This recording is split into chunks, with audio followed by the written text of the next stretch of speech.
this project asks two questions. And this presentation will ask two questions. First of all, can social research contribute to the growth and development of God's kingdom on earth? And secondly, can social research lead to positive changes in the world and make the world a better place? Now, these questions are really personal to me, and I've always assumed that the answer to these questions is yes, which is why I got into sociology in the first place. When I was an undergrad at Colorado State University, I took my first sociology class as a junior, and it completely rocked my world. I was shocked about what I learned about the brokenness of this world. I grew up in a relatively sheltered suburban environment in Colorado. I learned just about the levels of suffering in the world, the levels of injustice, the levels of poverty, inequality. And I wanted to do something about it. And my faith in God was a big part of that. And one of my heroes in college was Tony Campolo. And here was a sociologist / preacher / evangelist who had the heart of a prophet and speaking out against injustice and showing from Scripture how much God loves this broken world and the people who are suffering and marginalized. And Campolo seemed to be doing so many things in so many places to make the world a better place. And I wanted to be just like him. Well, here I am, 25 years later. I'm a sociology professor at a Christian college, just like Tony Campolo. I'm actually not that much like Tony Campolo in reality. He's way more energetic and charismatic, and I don't know how he does all the things he does. But I'm asking these questions because 25 years into this, I look at my own research in particular, and the research of many of my colleagues, both Christian and non-Christian, both at Christian colleges and at elite research universities. I'm wondering why it hasn't had more impact, either on the kingdom or on the world. I got into this to change the world, to make it a better place. And part of that's being 20 years old and wanting to change the world. But I feel like, a career should matter. We should actually be able to leave the world a better place than we found it. I love this quote from Karl Marx. Philosophers have only interpreted the world. The point, however, is to change it. And that quote really speaks to my heart and to what I see, what I would like to see my role as. I also like this quote because it's a dig against philosophers. So, actually, it's been great. I've been hanging out with a lot of philosophers during this semester, and you guys are great. So, but sociology from its beginnings was a discipline that wanted to change the world, as this quote from Marx illustrates. Sociology is a relatively new discipline. It had its origins in the 19th century as compared to most other disciplines that go back hundreds or thousands of years. And this was a time of great optimism about the ability of science to solve the problems of humanity. Karl Marx and Emil Durkheim, the most influential figures in the discipline, sought to use the tools of science to understand the laws of social life, much like the physicist or the biologist sought to understand the laws of nature. And these sociologists thought that this knowledge of these laws of human behavior and social life could be used to reform and transform society in a positive way.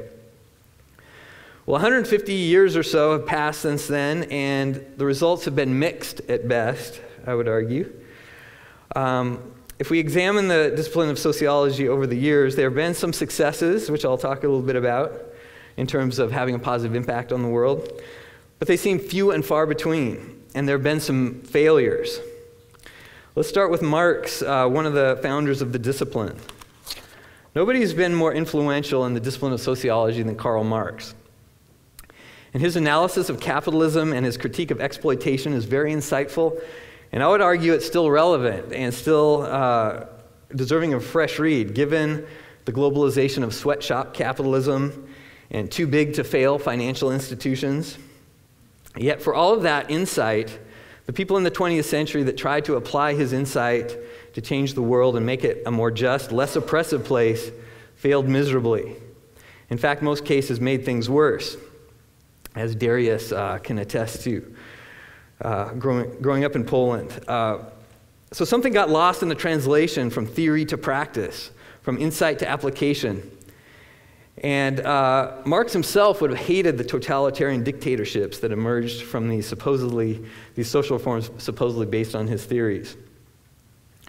But it hasn't been all bad. To cite some more contemporary examples, there have been some successes. One of the most famous being the Brown versus Board of Education decision in 1954 that struck down racial segregation in our public schools in America. That Supreme Court opinion cited the work of sociologist Gunnar Myrdal and psychologist Kenneth Clark in making the case that separate but equal was actually a fallacy. These works showed that institutionalized segregation causes real harm to both black and white people. A couple other contemporary examples. James Q. Wilson's broken windows theory of crime. This is a political scientist, actually, who came up with this theory. It was first published in the Atlantic magazine in 1982. And essentially, the idea is it's a way of policing in high-crime neighborhoods. And basically, the idea is that you enforce minor violations very rigorously, and you also clean up graffiti, and you fix broken windows, which is why it's called the broken windows theory. And the idea is that more serious criminals will see the neighborhood as not being a place where they can practice their crime because it's well regulated. And so they will sort of disperse and go other places. And this has actually been implemented in a lot of police departments, and most famously in New York and Boston and Los Angeles through William Bratton, who was our former police chief here. Some critics argue that this actually opens the door to too aggressive policing techniques that target the vulnerable, like the homeless. There's a lot of arrests for vagrancy and things like that. And I'm one of those critics. But it's hard to argue that this actually hasn't made a positive difference in the world. I'm taking my family to New York City on vacation this summer in a couple weeks. And I was in New York City in the early 80s, and I don't think I would want to take my family to Times Square back then. There was just drug dealers everywhere, prostitutes, it's very much a different place because of some of these reforms. One of my own professors in graduate school, Bill Bealby, came up with a concept called statistical discrimination. And the idea behind this is that workplace segregation, sex segregation happens in the workplace, which actually limits the opportunities for women. And that sex segregation a lot of times is based on statistical differences between men and women. And one of the famous, he was an expert witness in a case of the old Lucky's supermarket chain in California. And basically, it was proven that Lucky's was systematically discriminating against women from letting them into management training programs, because their rationale was that women are more likely to drop out of the labor market when they have kids and for various reasons. So they were trying to save money on management training by just discriminating against women. Well, they won the lawsuit. The women won this class action lawsuit, and it's really changed policy in terms of workplace law. So some great examples of sociological and social research making a difference in the world for a positive way. But despite these few successes, for the most part, the last 2 centuries of sociological research, the norm has been actually indifference between social researchers and policymakers. Most policymakers do not read or engage academic social research, and most academic social researchers do not engage policymakers. Most of us are grinding out our research that nobody outside of our small guild of academia reads. And I would argue that the reason why social science research has had so few successes in making the world a better place is that it's based on a flawed model of how social change actually works. In the disciplines of the social sciences, it seems to me that the dominant assumption among the social sciences is that the way that our work can change the world looks like something like this. So you have the social scientist doing rigorous empirical research and trying to discover the laws of human behavior. And somehow, eventually, that trickles down to the general public or to policymakers and practitioners, and thus that knowledge is applied in some ways that makes the world better. Social scientists, in my experience, mostly recognize that the link between social research and social policy is rarely made. But they assume that the advancement of knowledge will somehow eventually lead to positive social change. The key word being eventually. Yet it's hard, again, to come up with examples, concrete examples, where this has actually happened. And I would argue that there's a number of reasons why this model doesn't generally work very well. First of all, academia, the way it's structured, incentivizes abstraction and high levels of complexity in our analysis. In order to get promoted in our respective disciplines, we need to publish in academic journals and academic presses where our work gets reviewed by other academics. And let's just say that one of the main criteria is not simplicity and clarity for public consumption when evaluating our work. Rather, a premium is placed on theoretical abstraction, complexity, and sophisticated quantitative research methods. So even very smart lawmakers and community leaders often can't understand our research. And if you want to know what I'm talking about, go over to the library and get a copy of the American Journal of Sociology. And I know there's a lot of smart people in this room, and I want to see if you can actually get through one of those articles. And if you can get through it, I want you to tell me if you can tell me what it means. When I was an undergrad in sociology, I was so excited about what I was learning in my sociology classes that, and I wanted to be a sociologist, so I went to the library and picked up a copy of a research journal. And I had no idea what was in there at all. It was like I was reading a different language. Also, secondly, the act of social research to inform policy is inherently political, obviously. So just because you can show a rigorous analysis to support your policy ideas, those whose political interest is in the status quo will resist. And in fact, interest groups on all sides of all issues have their own teams of social researchers and think tanks that produce research that supports the policies that they're pushing for. And that brings up the next problem is that what psychologists call the confirmation bias. This refers to the fact that we actively look for, as humans, we actively look for information that confirms what we already think and believe. And we all do this, even social scientists do this. We tend to ignore data that doesn't fit in with the theoretical paradigm that we're working with. But in the policy arena, it's even more so. Most people, whether it's policymakers, community leaders, or the general public, simply dismiss evidence that doesn't fit with their pre-existing value commitments. People who are pro-immigration will cite studies that emphasize the benefits of immigration, and people who are anti-immigration will cite studies that emphasize the costs. People who are against the death penalty for moral reasons will cite research that shows that the death penalty is not a deterrent. But people who are for the death penalty will cite research that finds the contrary. And Google actually makes this really easy to do. So if you just Google something like, global warming is a hoax or something like that, instantly you'll have a bunch of studies that give evidence to that. And that's not to say that we can't actually answer these questions through empirical research. In fact, there's a large consensus in academic communities over these issues. 500 economists in 2006 wrote an open letter to Congress basically stating that immigration as a whole, including illegal and legal immigration, is a net economic benefit to the United States. There's a consensus that the death penalty is not a deterrent to violent crime. Yet, getting policymakers and the public to support policies to change that is a whole different thing. A surprise, the immigration example, the most surprising thing to me was that you could find 500 economists who could agree on anything.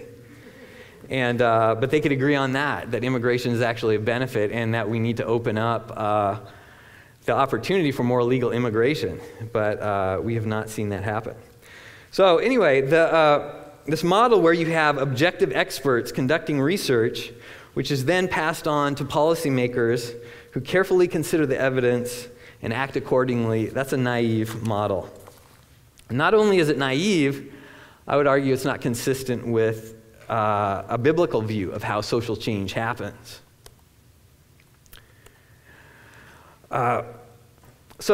And I'm going to briefly get into theology here, and I'm waiting on grounds that I'm not a theologian, but I have strong beliefs in terms of what I think about the relationship between biblical faith and social change. If we understand our place in history in terms of the kingdom is broken in, but it's not yet fulfilled, the kingdom is really the driver of social change, both internally and the effects of the kingdom growing actually spill out over to society. When Jesus kicks off his public ministry, he makes a remarkable statement. In Luke 4, this is his first public statement as he's kicking off his ministry. "The Spirit of the Lord is upon me, because he has anointed me to proclaim good news to the poor. He has sent me to proclaim freedom for the prisoner and recovery of sight for the blind, to set the oppressed free, and to proclaim the year of the Lord." So Jesus, in this kickoff statement, he's announcing the inbreaking of the kingdom. And he's also stating that the growth and development of the kingdom will include things like the oppressed being freed, recovery of the sight to the blind, and the poor hearing the good news. So when the kingdom grows, there are all kinds of good things that happen. And the word shalom, which is the title of my talk, has something to do with that. When the kingdom grows, shalom in terms of harmony and well-being and thriving increases. Not perfectly, not until Jesus comes back. It'll never be perfect, but it grows. Both internally, I would argue, and it spills out into society. And if you look at Jesus' model of social change, of bringing in the kingdom, he didn't go looking for the smartest people that he could find to do some policy research and then go lobby the Roman government for policy changes. Jesus' model of the kingdom is a bottom-up movement. He went to a group of working-class fishermen and started a new kind of society, and the Holy Spirit descended on them, and they started living in a different way. And this society grew and expanded because of that power of the Holy Spirit and God's sovereignty. And that small society grew like a mustard seed, and it turned the Roman Empire upside down. According to sociologist Rodney Stark, during the plagues and epidemics of the Roman Empire of the 2nd century, ordinary Christians, because of their ethic of care and because of their focus on the afterlife, came out in force to care for the sick and dying during these epidemics, even though they were risking their own lives to do so. This led to the rapid growth of Christianity as people were cared for by the Christians, but they also led to the eventual beginnings of public institutions of healthcare in the West. And historically, if you look at the major social changes of the last 2 centuries, from the abolition of slavery to the advancement of women's rights to the labor reform movements of the 19th century to the civil rights movement of the 60s to the fall of communism in the 1980s, Christian leaders and lots of ordinary Christians were central to these movements. And Jesus' opening statement has, throughout history, become an empirical reality. The kingdom has grown. The blind see, the oppressed are set free. So that brings up a question. Is there a role for social science research in this? If God is growing the kingdom, and this is a kingdom movement, and that leads to positive social changes, both within and in the society at large, why do we need social research? Well, I would argue that there's still a positive role for social research in growing the kingdom and, as a result, making the world a better place.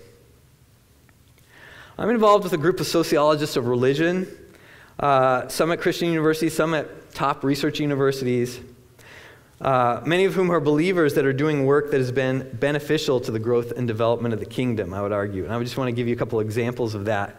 And I would say, in terms of sociology of religion, there's 2 dominant ways of thinking about it, or 2 dominant ways that research is done. And one is looking at religion as an independent variable. And these scholars are mostly Christians, so they're interested in the church. So by independent variable, I mean, what effect does religion have on other social phenomena? And a couple of excellent examples, the book Divided by Faith by Michael Emerson and Christian Smith. talked about how evangelical Christianity actually reinforces racial inequality rather than bridging the difference. So in that sense, social research can be a corrective or a prophetic voice within the church. Hey, we're doing certain things that have unintended consequences. Mark Regnerus also has done a lot of work on religion and teenage sexuality and the effects that teenagers' involvement in religion affects their sexual behavior. Second mode of engagement is religion as a dependent variable, and that meaning asking the question, how is religious belief and practice affected by other social institutions and forces? So a couple examples of that is Christian Smith's work on teenagers and young adults. His first book out of that project is Soul Searching, and in that he talks about how things like consumerism, pluralism, and individualism affect the spiritual lives of teenagers and how they think about God. Don Miller's book, Reinventing American Protestantism, came out in the late 90s. A very interesting sociological account of the rise of the so-called third wave neo-charismatic movement. And he argues that the individualism and anti-authoritarian values of the 60s influenced that movement. All right, well, as great as this work is, and I'm all for it, and I'm involved in it, and I will continue to be involved in this type of work, it still, I would say, suffers some of the same limitations as the other social, the dominant paradigm of how social science influences social change. First of all, most of these books are written by academics for academics, so they tend to lead to abstract generalizations that maybe are hard to grasp for lay people. So our pastors and Christian leaders are going to read this stuff. And the best examples I've put forward, and I would argue that a lot of pastors have read it, and it has influenced how they do things and how they think about things. But for a lot of work, pastors don't have a lot of time to read 400-page books about empirical data. And so does it trickle down? In other words, does this research actually lead to action or make a difference in the kingdom? Secondly, we still have the problem of the confirmation bias, and that will people, when they read something, dismiss it if it doesn't fit with their commitments and what they already think and believe. Well, I want to offer up a different way of thinking about the relationship between social research and the kingdom and making the world a better place that I've come across recently and that I've applied into some of my classes that I think offers a lot of potential. And again, not that we shouldn't be doing these social research that leads to abstractions and generalizations.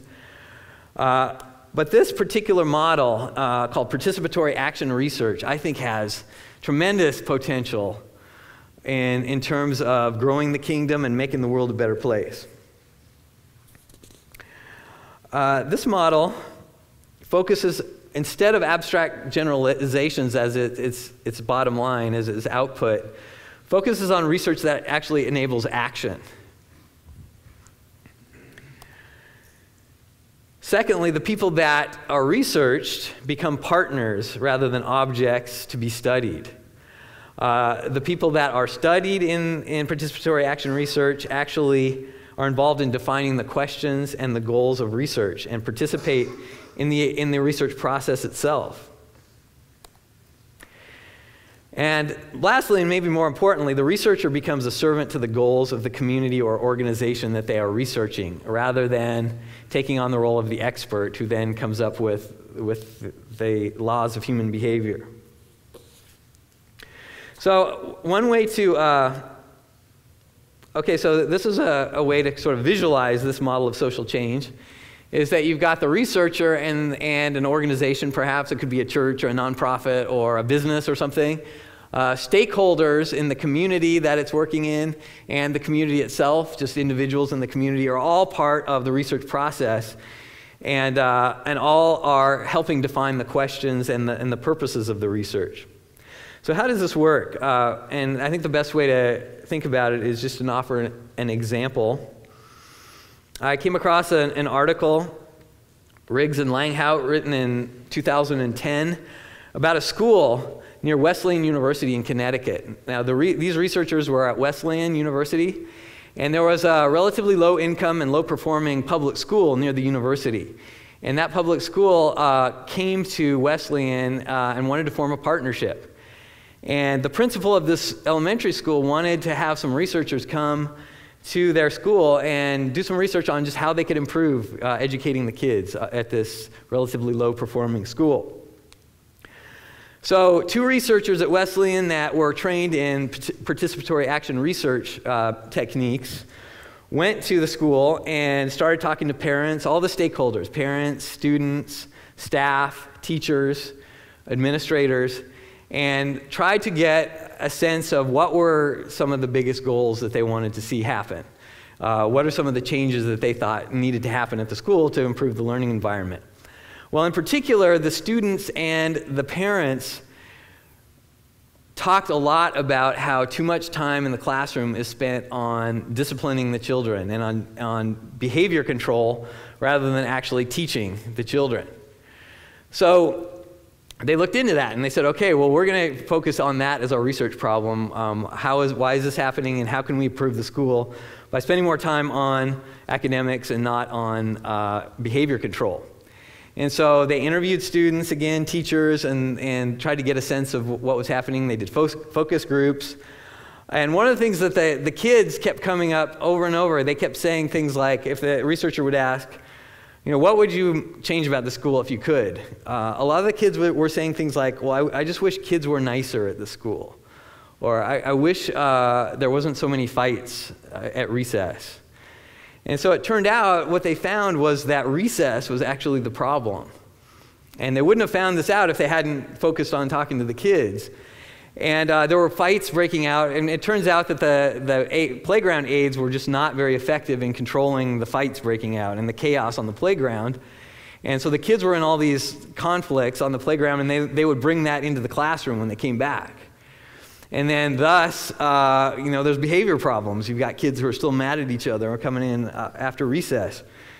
So the next step in the process, and this is the key step for this type of research, is they actually developed an intervention. And the researchers, again, they did another series of focus groups and talked to the kids, the recess aides, the teachers on possible solutions for this. And the kids actually came up with the idea of having teams of kids go around the playground, and when fights broke out, they would sort of intervene and try to figure it out and work it out. So they trained teams of kids in basic conflict resolution. And the initial, as this article is published, the initial effects have been very positive. And the reports are that there's actually less time being spent in the classroom dealing with behavior and more time teaching. So that's just, to me, that's a great example. Now, these researchers didn't come up with these sort of generalizations, universal generalizations that you could apply to any school to help them, teach their kids better. In another school, it may be something different that's the problem. But the exciting thing about this research is that for this one school that's got 500 kids in it, teaching is significantly improving in the school. And so the lives of 500 kids are being made better by this research project. To me, that's exciting. So just to kind of talk about why this is a great example of what I'm talking about. The school and the stakeholders defined the questions of the research. The goals of the school and the stakeholders, not the researchers, drove the research. And the interventions were also designed by stakeholders, and then research goes back and then analyzes the interventions to see if they're making a difference. Well, I would argue that this type of research has a lot of potential for the kingdom, growing the kingdom. First of all, it allows churches, it could be faith-based organizations, groups that are focused on shalom, making the world a better place, producing justice or harmony in society, to actually define research questions and goals, and that researchers can actually help them do what they do better. And there's funding agencies that have actually cottoned on to this, and actually the Lilly Endowment and the Louisville Foundation are now giving grants to researchers. They've always done that, but they're now forcing researchers to tie it more to the church and helping the church do what it's trying to do better before they'll give the research grants.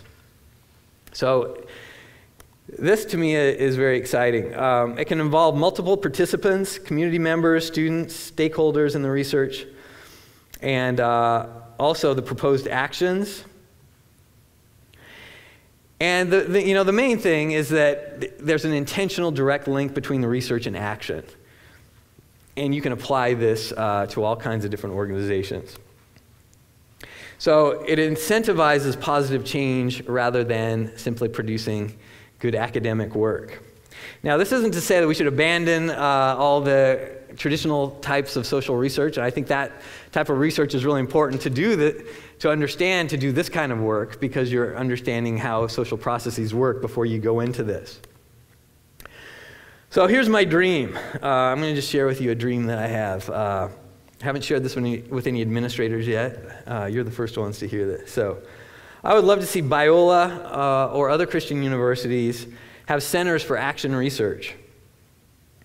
The Christian university could create a center where multidisciplinary action research faculty is housed. You could have researchers in education, in business, in Christian ministries, in sociology, psychology, political science. You could have a multidisciplinary faculty who knows how to do this kind of research at the center. And you could create partnerships between the center and community organizations that promote the values and the kingdom development that we want to see happen. Organizations promoting Shalom. So the community organizations can propose the research projects that can help them promote their goals as an organization. And then the researchers will help and design and conduct the research in partnership with those organizations, using participatory action research methodologies and using students and university resources. So to conclude, my dream is still alive, that I can still, that sociology and social research can contribute to the growth of the kingdom and creating shalom in the world, and it has in different ways throughout history. But I think we need to continually rethink and look for new models that connect our work to the actual work that's being done out in the world. And particularly the work that's done in the kingdom, because the kingdom is really the engine. That's where the action is. The growth of the kingdom is where it's God's primary vehicle to bring shalom into the world. Hi, Brad. As you were talking, I thought of something, and I just want to tell you the situation, and if you could tell me if this is participatory action research, and if you're aware of anything like this in sociology. So your example with the recess, they found out somewhere where there was a problem by talking to the kids, but my example is where they found out something that was working in a small group in a community, and then they tried to multiply it. So it was a community in Southeast Asia, and there was malnutrition in the community, and then people came, I'm assuming from America, from the West, and tried to figure out what is the problem, and they couldn't fix it, and then they looked instead for, okay, what kids are the least malnutrition, having the least problems? Where are the kids who look like they're a little bit more healthy? And so then they went to those moms, and they said, well, what's working? What are you feeding your kids? And then they found out kind of things that were growing in the area that were easy to give to the children instead of bringing food, from America. And then they said, okay, we'll help you to feed more of that to your kids, and then all of the kids in the community can eat in that more healthy way. So it seems like it's a similar version, but it was, instead of looking for the problem, they looked for even a small way of something that was working in the community.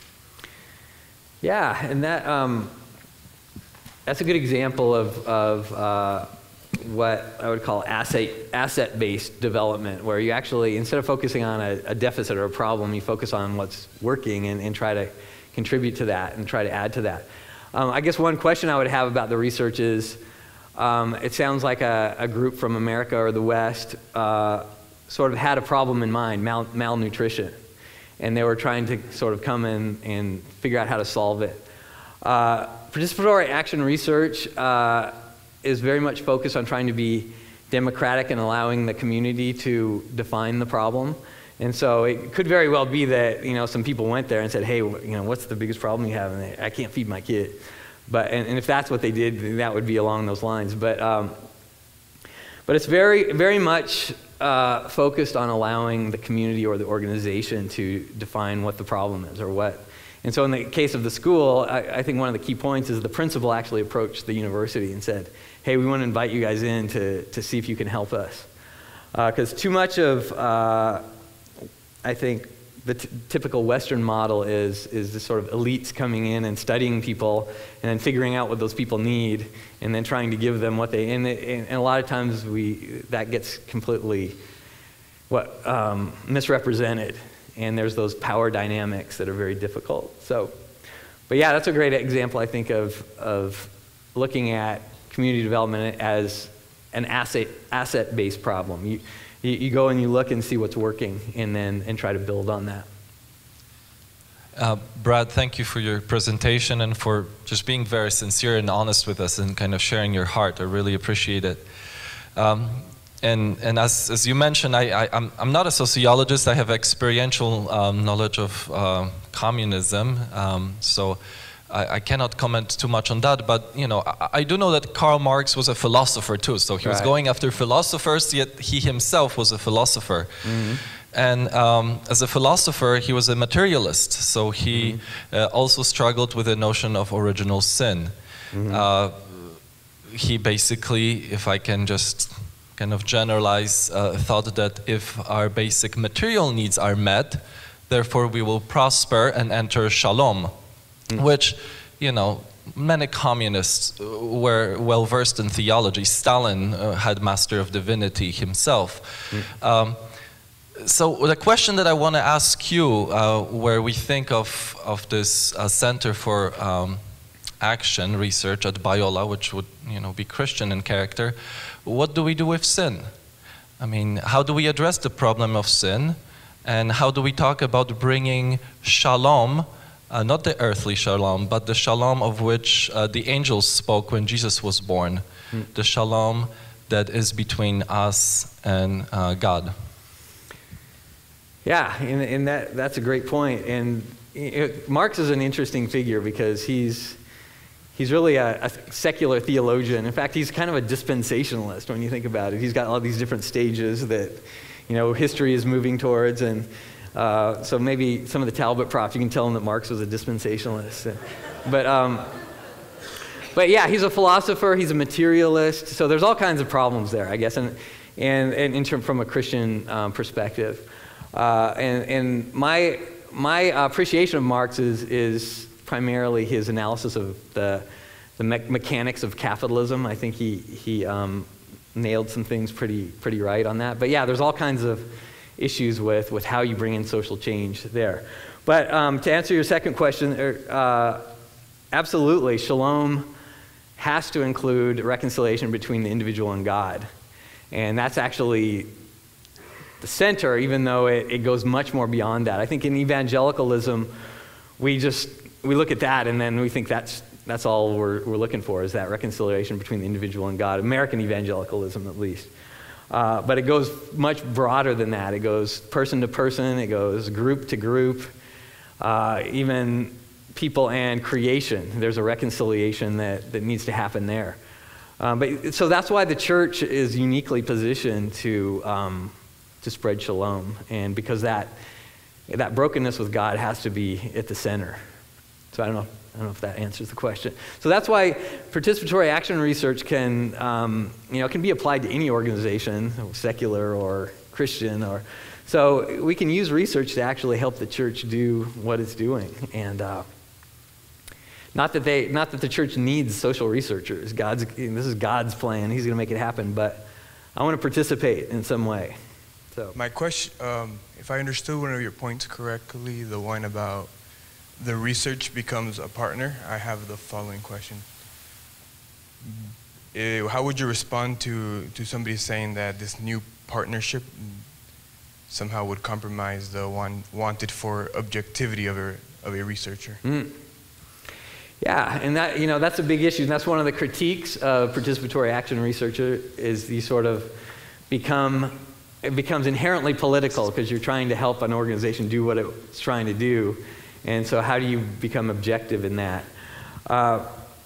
And I think that's true, but it's different. Its goals are different than just getting at objective truth in the sense of abstract generalizations or abstract principles.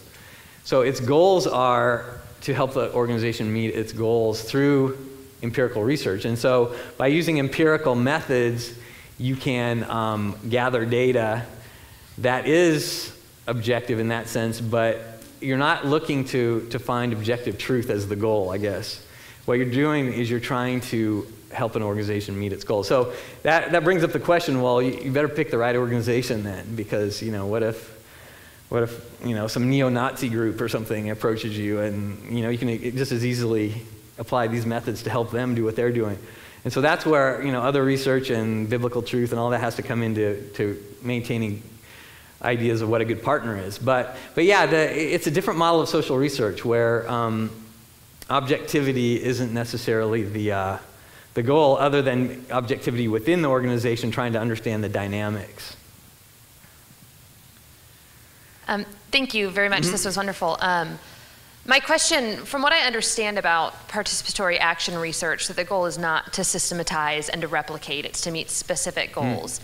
So as far as this connection to policy, there shouldn't be one? Is that a correct understanding? Yeah, I think it's less amenable to that top-down sort of policy model, because when you're dealing with policies, you're dealing with passing laws that apply to everyone. And so now, one way to think about it is if a government office, let's say, the City Council of Los Angeles, this is actually something that I'm thinking about doing with my urban sociology class next semester. The county supervisor's office has a number of projects. One is creating more healthcare options for people in South LA, for example. So one idea that I have for my class is that we can do research for them in terms of trying to figure out how to meet that goal. And they've actually invited us to do that, which is really exciting. So I think government can be one of the organizations that you work with, but in terms of making laws, policies that affect a wide group of people, then yeah, this isn't the right model to go about informing that.